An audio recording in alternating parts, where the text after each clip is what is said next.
Monthly one time అయినా try చేయాల్సిన recipe అండి. టేస్ట్ అయితే చాలా చాలా బాగుంటుంది. ఇది వచ్చేసి పాలక్ పన్నీరు.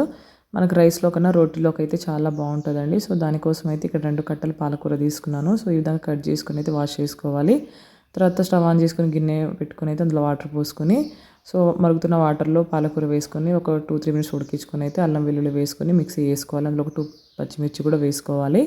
తర్వాత స్టవ్ ఆన్ చేసుకొని కడాయి పెట్టుకొని అందులో మసాలా దినుసులు, తర్వాత ఆనియన్, పచ్చిమిర్చి సో అవన్నీ ఉడికిన తర్వాత టమాటా ముక్కలు కూడా వేసి, ఒకవేళ టమాటా వద్దనుకున్న వాళ్ళు స్కిప్ చేసేయండి. సో తర్వాత పాలకూర మిక్సీ వేసుకొని అందులో పసుపు, ఉప్పు, కారం, ధనియా పౌడర్ అన్నీ వేసుకొని ఆయిల్ సపరేట్ అయ్యే వరకు ఫ్రై చేసుకున్న తర్వాత అందులో పన్నీర్ వేసుకొని అయితే కొంచెం వాటర్ పోసుకొని ఒక 5-6 మినిట్స్ వరకు ఉడికించుకుంటే పాలక్ పన్నీర్ అయితే రెడీ అండి. టేస్ట్ చాలా బాగుంటుంది. లాస్ట్లో అయితే గరం మసాలా, అలానే కొంచెం కసూరి మేతి వేసుకొని తర్వాత ఫ్రెష్ క్రీమ్ వేసుకోండి. అది క్రీమ్ లేకపోతే మన పాల మీద వచ్చే మిగడ అయినా వేసుకోవచ్చండి.